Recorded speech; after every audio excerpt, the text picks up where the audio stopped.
setuju, apa yang keliru, apalagi yang Anda makanya perhatikan, saya jelasin ya.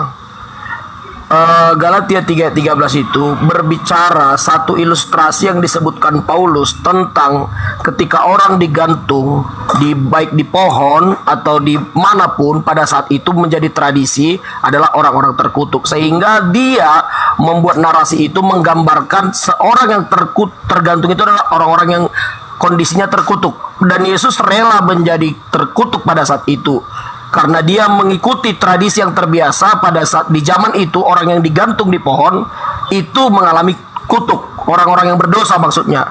Itu maksud ayat itu. Jadi tidak ada masalah. Memang versi Indonesia itu disebut disalib, tapi versi yang sebenarnya itu masalah perbedaan terjemahan saja. Jadi di situ jangan di framing itu jadi Yesus itu di pohon disalib diperdebatkan oleh Juma ya. Yang terkutuk siapa? Itu saya lanjutkan karena beliau lagi sholat. Saya lanjutkan. Karena di sini tertulis, Pak, sebab pada tertulis terkutuklah orang yang digantung pada kayu, pada pohon. Siapa yang terkutuk di pohon ini, Pak? Please. Saya kan udah terangkan itu adalah satu. Perhatikan, saya baca ayat ini lengkap ya. Saya baca ayat ini lengkap dari ayat yang ke-11. Dan bahwa tidak ada orang yang dibenarkan di hadapan Allah karena melakukan hukum Taurat adalah jelas karena orang benar akan hidup oleh iman. Jadi dia ini sedang menjelaskan, membuat satu ilustrasi dan menghubungkannya dengan kebiasaan yang terjadi di bangsa Israel ketika orang berdosa itu hukumannya hukum gantung. Hukum gantung baik di pohon, baik dimanapun. Dia hanya ngejelasin, bukan mengindikasikan tempat di mana Yesus disalib. Sampai di sini paham?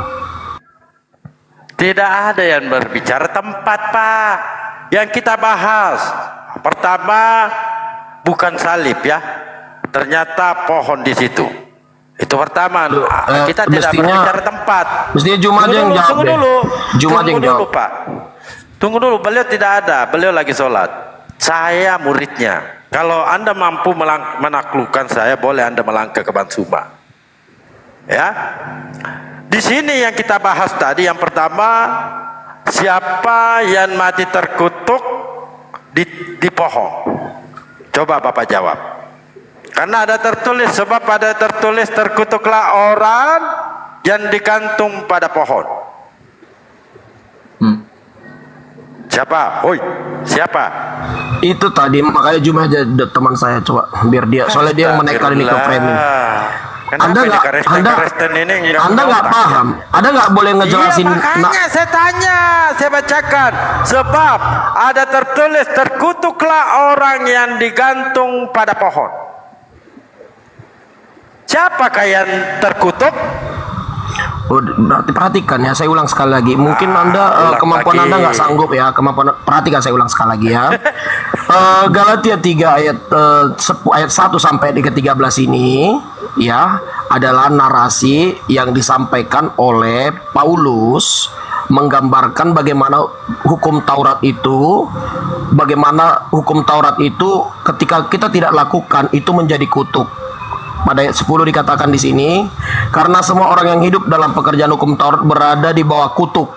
Sebab ada tertulis, terkutuklah orang yang tidak setia melakukan segala hukum tertulis di hukum Taurat. Jadi dia sedang menjelaskan, ketika engkau mengatakan hidup di bawah hukum Taurat dan kau tidak melakukan, saat kau melanggar satu saja hukum Taurat, kau gagal. Itu maksudnya. Nah, kemudian di ayat 13 dikatakan, dia sedang menggambarkan bagaimana orang-orang yang berdosa, orang-orang yang tidak taat hukum Taurat digantung. Digantung ini dibuat dia di sini seperti biasa pada umumnya tradisinya di pohon. Dan ini bukan mengindikasikan kalau Yesus digantung di pohon. Ada yang nggak memahami? Mungkin kepada Dalbo. Di sini soalnya Kristennya cuma satu, pasti pro dia semua kan. Saya sudah ngejelasin, Anda belum paham. Iya, pertanyaan saya, siapa yang terkutuk yang digantung pada pohon itu? Siapa? Makanya gini bro, kalau urusan dialog soal ini simpel, Pak, siapa? Atau begini ya, saya pakai bahasa Bible aja, terjemahan Indonesia. Sebab ada tertulis terkutuklah orang yang digantung pada kayu salib. Siapa yang disalib? Grapta epikatoratos bajo crema menos episulo. Jawab. Nehi habaka. Nehi. Orang ini yang mau melawan Bansuma. Saya tanya, sebab ada tertulis terkutuklah orang yang digantung pada kayu salib. Siapa? Untuk Dalbo, mau saya jelasin sekali lagi ya bro ya. Perhatikan ayat itu kan. Saya minta dijawab. Ya. Oh, saya mau jawab ya. Saya mau jawab. Saya minta dijawab, Cik Ayu. Perhatikan, sebab ada tertulis ya. Sebab ada tertulis berarti kata-kata ini ada tertulis ya. Kata-kata ini ada tertulis. Terkutuklah orang yang digantung, kalau terjemahan Indonesia kayu salib, terjemahan Yunaninya pada pohon. Oke, deal? Di mana terjemahan Yunaninya pada pohon? Kagak ada begitu, Pak. Loh, kenapa kagak ada? Kan cuma naikkan tadi bahasa aslinya, terjemahan aslinya. Ini apa bahasa aslinya, Pak, di situ? Ya, bahasa aslinya pohon. Sulon. Gimana ini Bapak ini?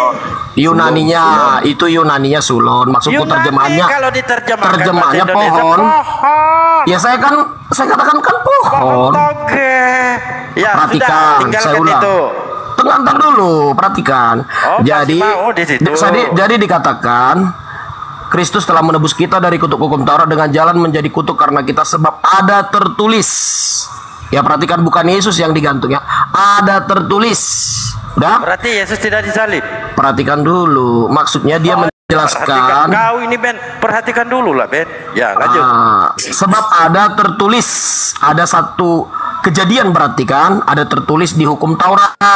Di mana ayatnya? Di Ulangan 21 ayat 23. Maka janganlah mayat dibiarkan semalam-malam, pada tiang itu haruslah engkau menguburkan dia pada hari itu, sebab seseorang yang digantung terkutuk oleh Allah, janganlah engkau menajiskan tanah. Dan ini sudah terjadi kepada orang Israel, sudah biasa. Makanya dikatakan ada tertulis, orang yang digantung di pohon itu biasanya orang terkutuk. Dan Yesus melakukan itu. Dia sedang menjelaskan, membuat satu narasi dan membuat ilustrasi dan mengutip yang di Perjanjian Lama. Jadi ini bukan mengindikasikan, menjelaskan bahwasanya Yesus digantung di pohon. Sampai sini paham? Jadi Yesus maksud Anda, Yesus tidak disalib, begitu? Yesus disalib, tapi bukan di pohon. Kenapa Anda tidak mau menjawab tadi? Loh, gimana ngejelasinnya? Sebab ada tertulis, terkutuklah orang yang digantung pada kayu salib. Siapa yang disalib? Gak usah pakai pohon. Siapa manusia ini yang terkutuk di tiang kayu salib?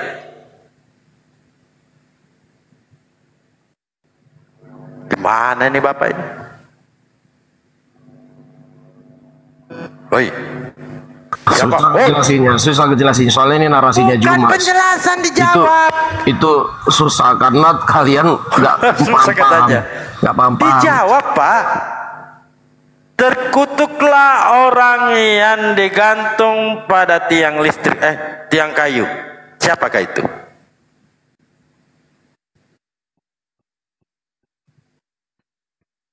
Jawab Pak Nathan. Bapak belum lulus, tidak diizinkan berdialog dengan Bansuma kalau begini. Saya ini hanya pion Pak, tetapi mampu menaklukkan pendeta-pendeta Pak. Apalagi Bapak ini kelas jemaat. Bagaimana mau melawan guru saya? Saya aja ini pion. Kudanya ini Benny. Perdana Menterinya Mbak Bera. Ini pertanyaan simpel. Sebab pada tertulis, terkutuklah orang yang digantung pada kayu salib. Siapakah yang disalib?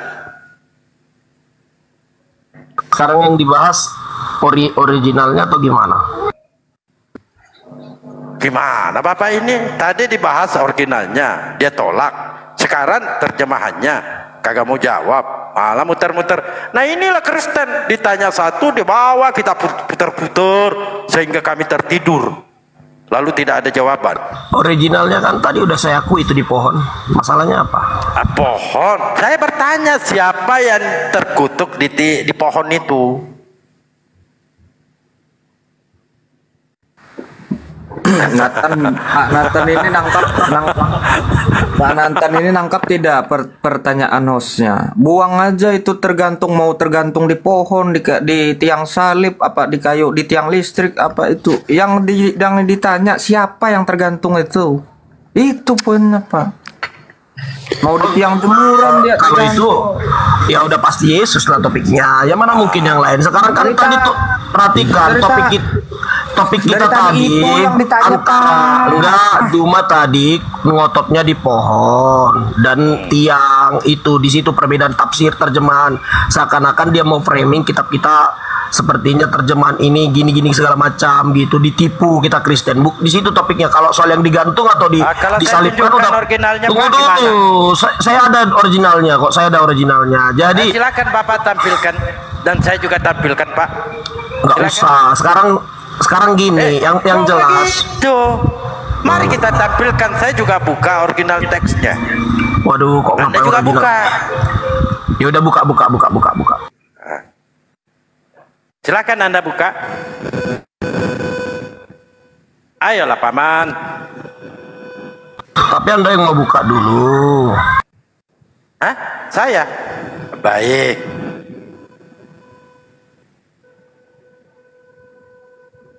Dulu ya. Original berapa, Bang Dalbo? Biar saya bukakan. Galatia 13. Nih. 13. Tunggu dulu. Nih. Ah, ini dia. Ini toh? Crema Menos Episulo. Di atas Ben, di atas. Lah ini. Sulon, di atas Ben. Ini Sulon. Sulon. Crema Menos Episulo. Tergantung di kayu, tergantung di pohon. Apa masalahnya sih? Di sini mengutarakan kata Sulo. Tuh. Sulon. Sulo. Silakan, giliran kau tampilkan datamu. Oi. Jangan dikira datamu. Apa beda datamu dengan data aku sebenarnya? Saya udah akui tadi di awal itu pohon. Oh, kalau sudah akui saya selesai. Ya, kembali lagi di awal yang kita dialogkan. Saya sambungkan saja ya dari Bansuma. Sebab pada tertulis, terkutuklah orang yang digantung pada kayu salib. Siapakah yang terkutuk ini mati di tiang kayu salib? Yang di kayu salib udah jelas Tuhan Yesus lah, Yesus Kristus. Masalahnya bukan di situ, masalah di bahasa saja tadi. Gimana Bapak ini ya sudah kelar. Ya, Anda menjawab Yesus terkutuk di tiang salib. Begitu kan?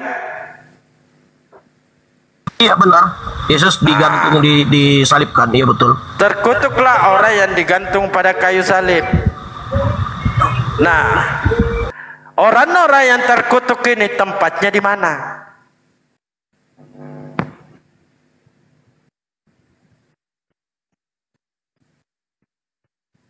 Ayo, kamu pasti bisa. Ini udah jadi pertanyaan ke lainnya. Sekarang itu dulu, clear dulu tentang itu tadi, biar jangan besok-besok framing Musa ke depan. Saya tanya, orang-orang yang terkutuk tempatnya di mana? Kan ini sudah diterima nih. Terkutuklah orang yang digantung pada kayu salib. Anda jawab dengan lantan, patatan, tenten, Yesus. Nah, orang-orang yang terkutuk tempatnya di mana?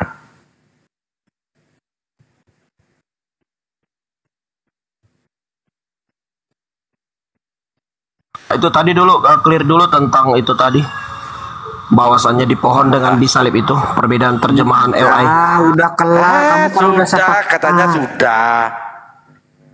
Kenapa sih Pak? Ngapain LP ini suka banget muter, aduh. Besok-besok nanti Juma framing lagi Ini kan sekarang saya sudah ada Kristen. Dengar, saya aja muridnya, kamu mencret. Kalau naik nanti besok-besok orang Kristen yang nggak memahami perbedaan terjemahan Yunani dengan LI itu bisa membingungkan bagi dia kenapa beda. Sedangkan di Talmud Pak dikatakan pohon. Di situ. Ya, tinggalkanlah itu. Pertanyaannya, orang-orang yang terkutuk itu tempatnya di mana? Ini kayak lagu Ayu Ting Ting ini, di mana-mana. Alamat palsu. Di mana, Pak? Ayo Nathan dijawab. Di mana ayah? C Ayu. Di mana C Ayu?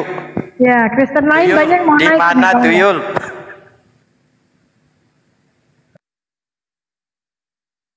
Udah deal ya tadi. Udah deal tadi bahwasannya itu pohon. Itu besok-besok jangan di framing lagi ya. Astagfirullah. Framing apa? Anda diminta pertanggungjawaban untuk menampilkan data-data. Anda tidak mau. Tadi Pak Beni, ini paham nggak siapa ini Beni? Beni ini salah satu pembina Tritunggal. Nah, ketika Anda membantah narasi data yang ditunjukkan tadi oleh Beni, silakan Anda tampilkan datanya juga. Sulon itu. Ya sama aja datamu dengan dataku atau perlu kutampilkan? Saya udah sama apa di situ, Saya udah Pak? Ya udah silau juga sama silau. Sulon itu bahasa Yunani, diterjemahkan bahasa Indonesia apa? Pohon. Jujur kau, apanya yang diperemin oleh Bang Suma? Iya ini sebentar ya, saya tampil, saya udah tahu. Makanya saya nggak bantah. Yang diperemin? Anda jawab pohon, selesai. Ini ya, saya udah tampilkan, coba dibesari gambarnya. Oke, disebesarin lagi. Ya itu kan makanya saya bilang kan pohon tree. Silau ya, episilon. Nah, episilon. Ini ya, tree. Oke, udah nampak kelihatan nggak? Ya sudah pohon ya, kan? Udah sama sudah. kan? Pohon kan? Bukan. Saya udah bilang itu sebenarnya pohon. Cuman di dalam terjemahan Indonesia. Apa yang diperemin oleh Bang Suma? Kalau sudah pohon. Bukan gini. Itu kan seperti ada satu kebanggaan. Saja kamu ini gimana? Ada kebanggaan. Ada kebanggaan Juma ketika bahasa aslinya pohon. Apa yang disampaikan oleh Bang Zuma? Ya, yang disampaikan kamu sendiri yang mengatakan, wah sebenarnya itu pohon. Kamu sendiri loh. Gimana sih? Kata Yesus, jangan mengucapkan kata-kata dusta. Ini ajaran Yesus, jangan berkata dusta. Sekarang saya tujuannya mau ngejelasin kalau kata pohon itu adalah terjemahan yang benar. Jangan dipotong-potong dulu.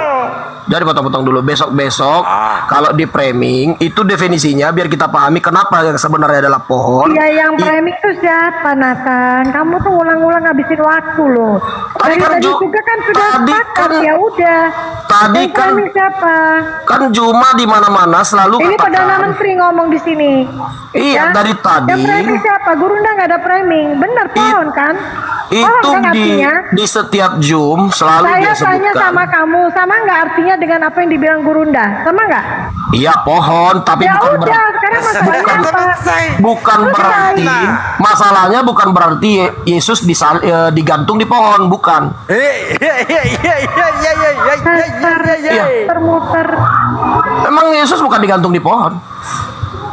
Ya terserah kamu lah. Baik. Makanya saya sedang jelasin. Saya sedang ikutin kau. Tak ikutin kau lah. Katanya kan terbukti di mood ya kan? Iya. Disalibkan.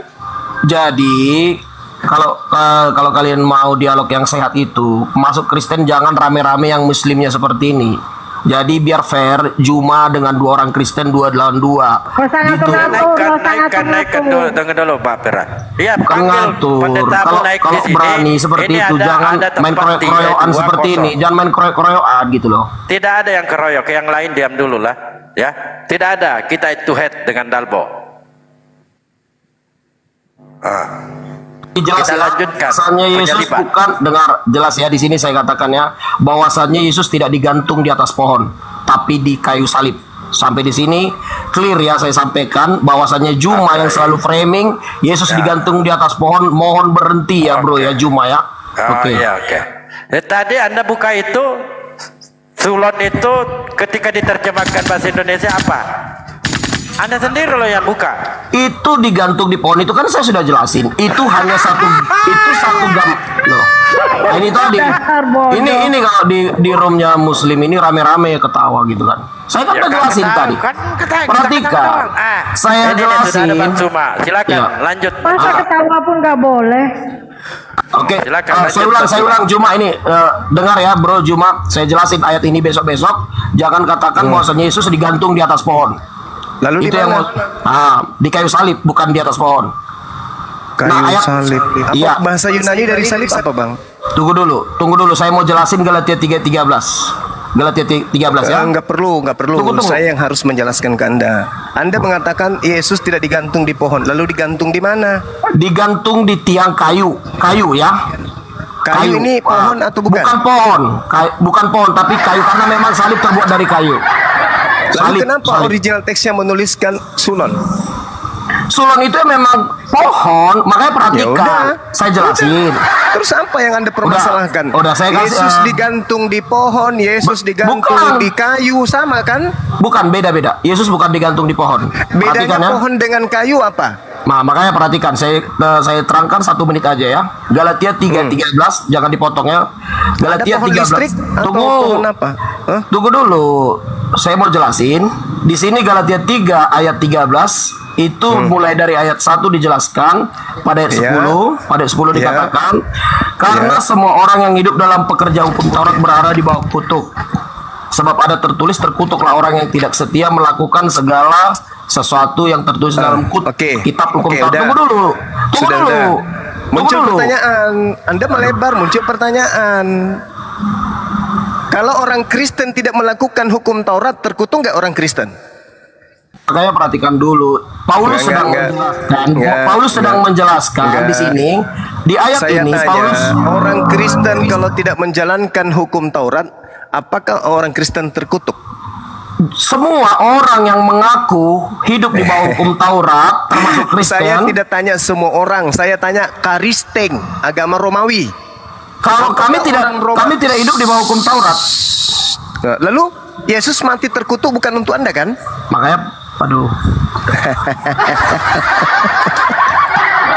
Yesus mati untuk menebus kutuk hukum Taurat. Nah, sekarang Anda hidup di bawah hukum Taurat gak? Tidak. Berarti kematian Yesus, berarti kematian Yesus ini untuk Anda atau untuk orang yang menganut hukum Taurat? Untuk orang yang tidak menganut hukum Taurat lah. Ya, di mana dalilnya? Sekarang jangan kemana-mana dulu, Juma. Biar satu topik dulu. Ya, ini kita nggak kemana-mana. Tunggu dulu. Sekarang gini. Saya mau bantah. Saya mau bantah bahwasannya Yesus pada Galatia 3:13 bukan digantung di bawah pohon. Itu dulu mau saya bantah. Bukan di bawah pohon, di atas pohon. Di atas pohon. Pohon pula. Iya. Oke. Saya mau bantah. Jadi Yesus digantung di atas kayu. Oke. Tunggu kita dulu. setuju. Anda setuju dulu. Selesai. Tunggu Perkara dulu. itu sudah selesai. Yesus digantung di atas kayu. Oke, udah selesai. Nah, sekarang bukan di atas kayu, bukan di atas pohon. Iya, tapi di atas kayu kan? Iya, kalau kayu setuju. Ya udah. Oke, udah deal. Sudah. Nggak usah lagi dipermasalahkan. Jadi, ya besok jangan lagi saya dengar Galatia 13 ya, nanti. Suka saya dong. Ini karena pendengar di situ semua ya. dikatakan sulon. Sulon itu artinya pohon. Makanya kata sulon di sini, Paulus sedang menjelaskan kepada jemaat Galatia bahwasanya ada tertulis, ada satu peristiwa di dalam Ulangan 21 ayat 23, setiap orang yang digantung terkutuk. Dia hanya ngejelasin, ini bukan mengindikasikan Yesus digantung di atas pohon. Lalu yang diindikasikan di sana siapa, Bang? Semua orang pada masa itu ada namanya hukum gantung menurut hukum Taurat. Anda boleh baca di Ulangan 21-23. Dia sedang mengutip Ulangan pada ayat 13 ini. Berarti Yesus ini orang terkutuk kan? Bukan orang terkutuk, orang-orang yang digantung. Perhatikan. Gimana ceritanya? Orang-orang, contoh seperti ini. terkutuklah orang yang Anda ini kok perhatikan semua dalilnya sendiri dibantah. Kenapa ini? Dengar. Anda sehat. Perhatikan, Anda terkutuklah orang yang masuk Nusa Kambangan. Setuju? Ya. Setuju? Nah, Yesus masuk Nusa Kambangan, berarti Tunggu Yesus dulu. masuk terkutuk nggak? Bisa saja seorang yang baik rela masuk ke Nusa Kambangan yang adalah kutuk. Rela. Paham? Allahu Akbar. Paham? Masya Allah. Begitu konsepnya. Apa sebabnya Yesus dikutuk? Yesus bukan dikutuk, dia yang masuk ke dalam kutuk, karena kutuk itu sudah ada dalam diri manusia. Iya, saya tanya kepada Anda. Anda kan membawa Ulangan 21. Pertanyaan muncul. Apa sebabnya Yesus dikutuk? Yesus bukan dikutuk, tapi dia yang masuk ke dalam kutuk. Dia yang masuk ke Nusa Kambangan sendiri. Karena salah berarti Yesus memasukkan dirinya ke dalam kelompok orang-orang terkutuk, betul? Betul, begitu kondisinya. Begitu berarti kondisinya. Salah apa? Salah apa? Salah hukum. Salah hukum, betul, salah hukum. Harusnya tidak. Berarti Yesus ini adalah korban salah hukum. Iya memang iya, betul. Makanya dia berkorban. Yang salah? Siapa yang salah? Ahli hukum, ahli Taurat. Oke, berarti akibat kesalahan ahli hukum, ahli Taurat mengakibatkan jadi korban. Jadi korban. Salah kalau begitu. Orang-orang Yahudi ahli Taurat tidak salah karena Tuhan yang menginginkan. Tetap salah. Karena Yesus sedang atau Tuhan sedang menjerumuskan hukum Taurat itu ada kesalahan. Sedang menjelaskan di dalam hukum Taurat. Berarti Tuhan menggiring orang untuk berdosa gitu? Bukan, bahwasanya hukum Taurat, perhatikan ya, hukum Taurat digunakan hukum Taurat digunakan ahlinya, ahli hukum. Hukum Taurat digunakan ahli hukum dengan caranya sendiri, sesuka hatinya, dan Tuhan membuktikan itu ketika Yesus disalib. Berarti itu dosa kan? Dosa. Memang siapa dosa. yang menginginkan dosa itu terjadi? Ya kalau seperti itu ujung-ujungnya nanti bertanya lagi kenapa Adam jatuh ke dalam dosa. Memang harus kayak begitu. Siapa yang menginginkan penyaliban itu terjadi? Tuhan atau setan? Tuhan yang menginginkan itu. Mana dalilnya? Karena begitu besar kasih Allah yang mengutus anak yang tunggal. Artinya Tuhan mengutus anaknya. Enggak, ya dalilnya Tuhan mau agar anaknya itu menjadi tumbal, itu mana dalilnya? Ya ketika dalilnya ketika Yesus diutus ke bumi, dia sudah siap mati karena di dunia ini penuh dengan kutuk. Tadi katanya kematiannya itu karena salah tangkap. Gimana yang betul? Ya, jadi gini. Yang mana yang betul? Yang betul mana adalah dalilnya Tuhan menginginkan kematian terhadap Yesus? Mana dalilnya? Ya ketika Yesus dikirim ke dunia ini, dia sudah masuk ke area ke zona terkutuk. Itu dalilnya. Yesus ketika lahir ke dunia ini, dia rela menjadi Yesus orang ini berdosa. memang orang terkutuk berarti. Tidak, dia masuk ke dalam kutuk. Tadi Anda mengatakan dia masuk ke zona terkutuk. Mana yang betul? Ya memang iya begitu. Jadi yang mana yang iya yang betul itu yang mana? Dia masuk dalam keadaan memang sudah disiapkan menjadi kutuk atau gimana ini? Atau salah tangkap atau gimana? Mana yang betul? Semua betul. Jadi iman kami. Ya, jadi perhatikan ya. Berarti penyaliban itu adalah rekayasa iblis kerjasama dengan Tuhan, betul? Tidak, salah, bukan seperti itu. Tadi katanya semua betul. Sekarang bukan seperti tidak. Itu. Mana yang benar ini? Jadi yang benar adalah Tuhan tahu dunia ini orang-orangnya terkutuk dan bejat. Ya, termasuk pemangku hukum Taurat yang mengaku dia adalah ulama-ulama hebat. Tapi faktanya mereka adalah orang-orang terkutuk yang bejat dan kejam. Dan Tuhan tapi dosa-dosanya dihapuskan dengan Yesus menanggungnya gitu. Dan Tuhan tahu kan kalau udah kayak gitu. Dan Tuhan tahu ketika dia datang ke bumi ini, dia tahu hal itu akan terjadi dan Yesus akan mati di kayu salib seperti yang dikatakan. Berarti sudah direncanakan. Iya, memang sudah direncanakan. Di Yesaya 53 merencanakan pembunuhan. Bukan pembunuhan, penyelamatan. Itu bahasa Anda itu. Penyelamatan atau pembunuhan ini? Penyelamatan. Penyelamatan.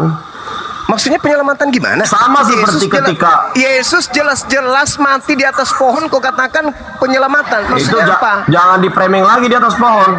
Di atas kayu, di atas kayu. Di kayu salib ya. Ya. Apa pula salib? Emang lu Ya. apa?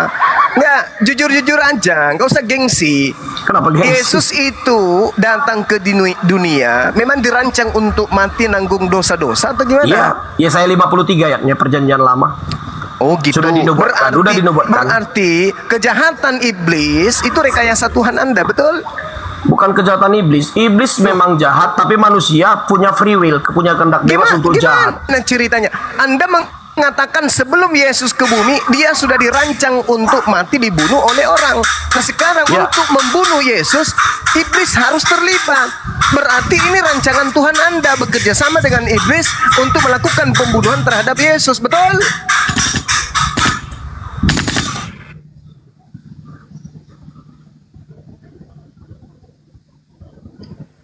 Silakan Bang. Bukan seperti itu kan bahasa Anda, bro. Loh, lalu yang merancang kematian Yesus siapa? Yang merancang kematian Yesus Kristus adalah Bapa di surga. Dalam rancangan pembunuhan terhadap Yesus ada iblis gak terlibat? Ya udah pasti, karena manusia kan dikuasai iblis.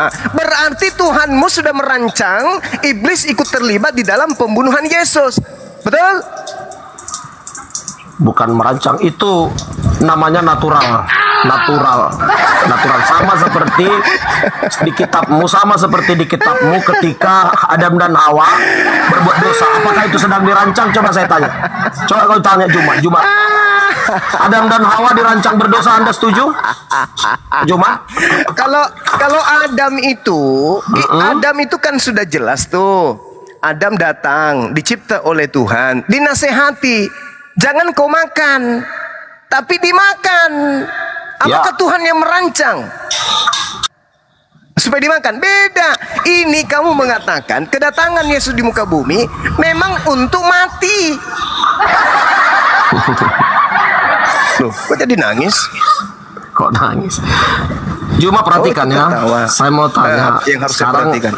Adam dan Hawa di kitabmu jatuh ke dalam dosa itu dirancang atau tidak? Tadi kau bilang atas kehendak bebas, betul? Kehendak bebasnya udah dinasehati kan? Betul? Ya, udah dinasehati, tapi ternyata faktanya Adam dan Hawa melawan nasihat. Ya. Oke. Sekarang orang Israel sudah iblis. Karena ada iblis. Ya, sekarang orang-orang ahli Taurat udah dinasehati bahwasanya mengerjakan hukum Taurat jangan sembarang tebang main hukum. Sudah dinasehati. Tunggu dulu. Udah dinasehati. Tapi Tuhan tahu, sekalipun manusia udah dinasehati ada free will, sama seperti kamu punya hak bebas kan, mau obok-obok Alkitab itu, mau dinasehati berapa kali pun, besok-besok nanti kau bilang juga. Jadi kalau di atas pohon begitu, gitu. Udah nggak usah curhat. Sekarang begini, besok kau bilang juga posisinya Adam sama enggak posisinya Adam dengan Yesus, kaitannya dengan iblis, sama enggak? Sama lah. Bahwa lebih hebat lagi, perhatikan lebih hebat ya. Kalau Adam, tunggu dulu. Adam dan Hawa, Adam dan Hawa, mereka cuma berdua, ya kan? Sementara Yesus, ini semua ahli Taurat lo berkumpul, melawan Yesus. Ya. Kejadian Adam dan iblis yang dikutuk di situ iblis atau Adam? Kejadian apa? Antara Adam dan iblis yang dikutuk oleh Tuhan di situ Adam atau iblis? Semua dikutuk.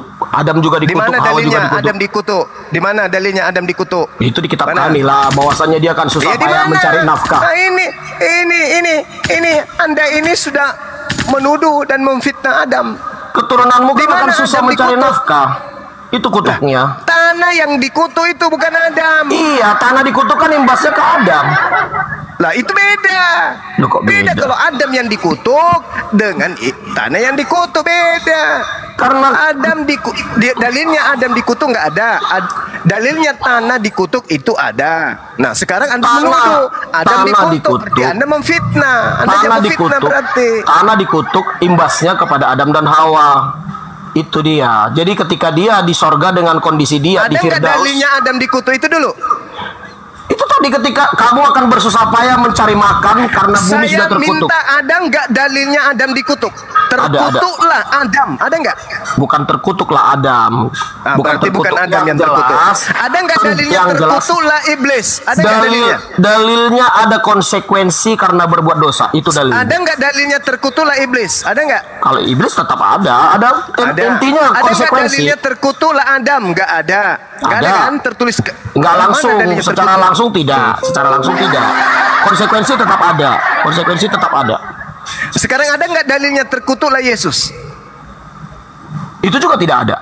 Itu tidak ada. Lah tadi Galatia 3 nomor 13 itu apa? Makanya itu selalu framingmu. Itu Paulus sedang menarasikan orang-orang yang tergantung itu terkutuk, bro, katanya. Menurut ceritanya. Narasinya itu nanti setelah dia mengatakan sebab ada tertulis. Kristus telah menebus Kristen dari kutuk Taurat dengan jalan menjadi apa? Dengan jalan menjadi kutuk, tapi bukan terkutuk. Itu berbeda. Berarti Yesus ini kutuk atau bukan? Bukan, dia masuk rela menjadi kutuk tapi bukan terkutuk. Kamu paham nggak? Seharusnya yang bukan bagianmu kamu makan, kira-kira seperti itu, bro. Nah iya, setelah kamu makan yang kenyang siapa? Yang kenyang saya sendiri lah. Nah itulah Yesus. Ya memang. Gimana cerita Anda ini? Tapi bukan Yesus itu kutuk. Yesus itu kutuk bukan atau bukan? Kutuk. Efek dampaknya. Bukan dampak konsekuensinya. Itu begini. Yang kotor itu comberan. Anda tidak kotor. Tapi ketika Anda turun ke comberan, yang kotor siapa? Yang kotor dampaknya kita, tapi bukan berarti kita di situ. Kenapa jadi orang yang layak dimasukin ke comberan? Yesus tidak terkutuk. Yesus tidak terkutuk. Tetapi dosa-dosa Kristen ditanggungkan ke Yesus. Maka Yesus jadi terkutuk, betul? Yesus tidak terkutuk. Tapi mulai ngaco. Dengar. Tapi dia rela membayar hukuman. Mana dalilnya Yesus rela? Mana dalilnya Yesus rela? Filipi, sebentar saya buka. Mana, silakan. Itu kata Paulus ya. Yang saya minta kata Yesus. Bedakan kata Yesus dan kata Paulus. Cerdas sedikit apa? Cari saya, tapi ilmu mandul. Kayak mana itu? Yang pada intinya Kristen Anda tidak mau Filipi, berarti Anda mau Yesaya 53 perjanjian lama. Oh, kalau itu Yesaya 53 Anda pakai, kenapa orang Yahudi nggak pakai? Itu urusan dia nggak beriman untuk apa? Ngapain dipaksa? Nggak beriman gimana? Lo itu kitabnya orang Yahudi, kok Anda katakan nggak beriman? Kayak mana ceritanya? Ya guru saya juga orang Yahudi. Yesus kan guru saya. Lo ngapain juga saya ikut-ikut Yahudi yang sekarang? Kalau begitu Yesus membenarkan Yesaya 53 untuk dirinya, kenapa dia ngamuk-ngamuk? Pada saat ingin ditangkap. Tidak ada dia ngamuk, tidak pernah dia rela disalib. Yohanes 8 dia ngamuk. Yohanes 8 belum waktunya dia untuk disalib. Iya. Allahu Akbar, Masya Allah. Sekarang kesimpulannya, benar tidak yang kamu sembah itu makhluk terkutuk di atas pohon? Benar enggak? Itu kembali lagi kau framing lagi di atas pohon kan? Ya udah di atas kayu. Benar tidak yang kau sembah itu adalah makhluk yang digantung di atas kayu? Benar nggak? Yang digantung ya, tapi tidak terkutuk. Mati meja. Beda kan? Payah ini, payah. Memang malu. Harus malu Anda itu. Makanya Anda mengatakan tidak terkutuk. Yang tertulis di situ dengan jalan menjadi kutuk tapi tidak terkutuk. Emang? Parah. Udahlah bro, belajar dulu bro. Berarti posisinya dia itu seorang pembela bagi kami. Dia tidak seharusnya rela. Dia bukan terkutuk, tapi dia rela. Dia pahlawan. Dia superhero. Superhero, betul. Itu dia. Superhero yang Anda maksud itu, yang Anda sembah itu manusia terkutuk, bukan? Bukanlah. Iya. Tapi konsep Anda kan memaksakan. Loh, kok memaksakan pula? Saya lalu buat apa tadi. Yesus mati di atas pohon kalau tidak terkutuk? Buat apa dia mati di atas pohon, di atas kayu? Buat apa? Loh, dia rela memposisikan dirinya di sana, sama seperti saya katakan ketika memposisikan dirinya sebagai apa? Sebagai terdakwa. Nah, terkutuk nggak? terkutuk tidak? Tidak aslinya tidak terkutuk. Enak kali kau ngomong. Secara hukum manusia, secara hukum Taurat dia masuk di posisi kutuk, di posisi kutuk sehingga, karena dia. Akibatnya apa? Akibatnya hukum Taurat batal pada saat itu karena hukum Taurat tidak adil. Dengan cara apa? Dengan cara apa? Dengan cara ketika hukum Taurat dijalankan oleh ahli-ahlinya, para ulama-ulamanya, ternyata hukum Taurat itu gagal menghukum orang benar masuk hukum Taurat. Di sanalah batalnya hukum Taurat itu tadi. Kata siapa? Kok kata siapa? Iya dong. Oke. Kata siapa? Itu Galatia 3, saya bacakan Galatia 3:13 Galatia 3 lagi, berarti kembali lagi ke Yesus. Berarti penanggungan kemudian terhadap kutuk itu ditanggung oleh siapa? Ditanggung oleh Yesus. Nah, berarti Yesus ini terkutuk tidak? Dia tidak terkutuk tapi rela menjadi kutuk. Iya, betul, seperti itu. Gimana ceritanya Anda sedang memaksakan Yesus harus terkutuk kan? Sekarang itu, begini, yang memaksakan Yesus terkutuk siapa? Saya atau Anda? Tidak, saya tidak memaksakan Yesus terkutuk. Dia rela menjadi kutuk. Yesus. Kalau begitu bukan Yesus yang digantung. Loh, konsepnya gimana sih pemikiranmu, Juma? Juma. Anda menginginkan Yesus tidak terkutuk, tetapi Anda menginginkan Yesus yang mati di atas kayu. Hah? Orang yang digantung di atas pohon adalah orang-orang terkutuk. Pohon, tadi katanya kayu. Ini kan sesuai dengan tertulis, sesuai dengan tertulis. Sesuai dengan tertulis, sesuai dengan tertulis. Boleh bilang kayu, pohon. Sesuai dengan sendiri. Makanya nggak usah nipu-nipu, pohon ya pohon. Perhatikan dulu. Kamu ngajarin saya untuk berbohong. Sulon itu artinya pohon, Cak Ayu. Makanya perhatikan, Galatia 3:13 dikatakan. Yang ada terkutuk tertulis, di atas situ, perhatikan. Yang terkutuk di atas pohon itu Yesus atau kamu? Itu yang di atas pohon orang-orang berdosa menurut hukum Taurat ada tertulis, bukan Yesus. Saya tanya, yang terkutuk di atas pohon itu Anda atau Yesus? Orang berdosa sesuai hukum Taurat dalam Ulangan 23. Siapa namanya? Semua orang-orang Israel kalau digantung itu orang terkutuk. Oke, yang digantung di situ pada kenyataannya siapa? Bukan di situ digantung, itu bukan mengindikasikan tempat. Kan saya udah bilang tadi berulang-ulang. Lalu siapa yang digantung? Kok siapa yang digantung? Iya dong, harus ada pelaku dong. Yang digantung itu Yesus Kristus tapi bukan di atas pohon. Udah selesai. Terus ngapain kamu muter-muter? Berarti kalau kamu sudah mengakui yang digantung itu Yesus, berarti yang terkutuk siapa? Tidak ada yang terkutuk, Yesus tidak terkutuk, tapi dia rela menerima hukuman kutuk. Udah, kamu ke gereja, colok pantat pendeta, jilat tanganmu supaya otakmu bisa berfungsi. Sudah turunin. Sama aja. Udah, kamu turun dulu. Sama aja, Nabi kamu istirahat dulu, Bang. Kamu istirahat, bos. Otakmu sudah berkarat. Assalamualaikum Waalaikumsalam warahmatullahi wabarakatuh. Ya, otakmu sudah berkarat, itu bahaya untuk kesehatanmu, berbahaya untuk janin istrimu, bahaya untuk keturunanmu. Ya, jangan sampai genmu berpindah, gen gila. Ya, cukup kau aja yang gila. Yang terkutuk siapa? Bukan Yesus. Yang digantung siapa? Yesus. Yang digantung itu yang digantung di atas pohon, bukan pohon tapi kayu. Kau akui enggak bahwa yang digantung di pohon di kayu itu terkutuk? Iya. Itu Yesus. Iya. Berarti Yesus yang terkutuk? Bukan. Nenekmu kiper lah. Kau ke gereja, bukan di sini. Di sini tempatnya orang waras. Kau di gereja ya tahu sendirilah di sana. Ini hasilnya. Kau belajar di sana bertahun-tahun, kau bayar tiap bulan. Begitu kau datang ke sini, ini hasilnya. Menurut kitabmu dan imanmu, yang terkutuk di atas tiang salib itu harusnya kamu. Tapi karena begitu kasihnya Yesus, Yesus yang menggantikan. Berarti yang tergantung di atas pohon itu siapa? Kamu atau Yesus? Yesus. Yesus mati dengan jalan apa? Dengan jalan kutuk. Berarti yang kau sembah siapa? Yesus. Jangan jalan terkutuk. Berarti kau penyembah makhluk terkutuk. Kesimpulannya itu. Dasar cukadama. Udah silakan teman-teman dilanjut. Saya istirahat lagi. Lanjut, kalau ada yang parah lagi baru saya masuk. Silakan. Siap.